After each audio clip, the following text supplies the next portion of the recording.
भगवान के दर्शन पा लिए। गाय चरा रहा था तो उसने देखा कि एक पाखंडी गांव में जो धन मांगने की चेष्टा करते हैं, गलत आचरण करते हैं, वो देखा कि लोग बहुत हमें देख रहे हैं, तो तालाब के किनारे नहाया धोया और तिलक की रचना ऐसे की, क्योंकि गांव में जाना था।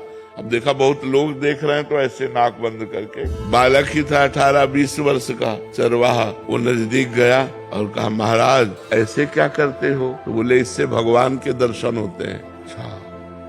अब वो अपनी झोला उठाए गांव में मांगने चले गए। वो वैसे ही तालाब में नहाया और वैसे ही तिलक रचना की जैसे उसने की थी मांगने वाले ने। अब वो तो पोले से पकड़े थे, अब वो सीधे बंद कर दिया कि भगवान के दर्शन हो। अब 1 मिनट बड़ा होता है, इतने में भगवान ने देखा ये तो प्राण त्याग देगा, प्राण व्याकुल है, लेकिन उसने छोड़ा नहीं कि भगवान के भगवान आके से हाथ हटा दिए। बोले, दर्शन करो ना, मैं भगवान। अब बोले, तुम झूठ बोल रहे हो तो कि तुम भगवान हो, हम तो जानते नहीं कि तुम भगवान हो, तो हम पहले अपने गुरुजी को लाएंगे और वो कह देंगे यही भगवान है, तो हम मान जाएंगे। तो भगवान ने कहा, वो पाखंडी है, उसको कभी हम दर्शन दे सकते? तो उनका तुम भगवान हो, जब उनकी एक चेष्टा से तुम्हारे साक्षात्कार हो गए तो पाखंडी कैसे हो सकते? वो हमारे सच्चे गुरु, अपने गुरु पर दोष नहीं किया। तो भगवान ने कहा, बुला लाओ, तुम हम यहीं खड़े हैं। बोले, ऐसे नहीं, तुम भाग जाओगे। अपने गमछा से एक पेड़ में भगवान को बांधा। देखो भोलेपन,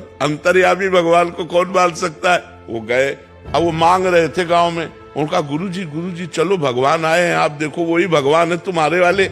उनका हाँ तो बोले, नहीं, देखना पड़ेगा। उन्होंने सोचा इस बालक को कहाँ से भगवान मिल सकते, और पीछे पड़ गया, उनको लेके आया और कहा, पेड़ में देखो ये भगवान है। तो उनका, बच्चा तुमसे सही बताएं, हमको तो अंगूठा केवल दिखाई दे रहा है। भगवान के चरणों में लौट गए। बोले, भगवान यदि आप भगवान हो तो पहले हमारे गुरुजी को दर्शन दो। तब उसकी अज्ञान दृष्टि का नाश किया तो देखा भगवत साक्षात्कार होती दिव्य ज्ञान प्रकट हो गया। और अब उसने अपने शिष्य को प्रणाम किया कि बच्चा, तुम्हारी कृपा से हमको इनके दर्शन है, यही साक्षात भगवान है।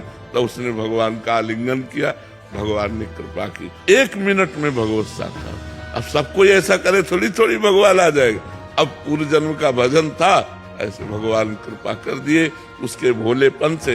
तो कई ऐसे चरित्र आते हैं कि भगवान कृपा कर दे तो किसी से कभी भी मिल सकते हैं, और भगवान अगर कृपा न करें तो फिर जन्म जन्म तपस्या करनी पड़ती, तब भगवान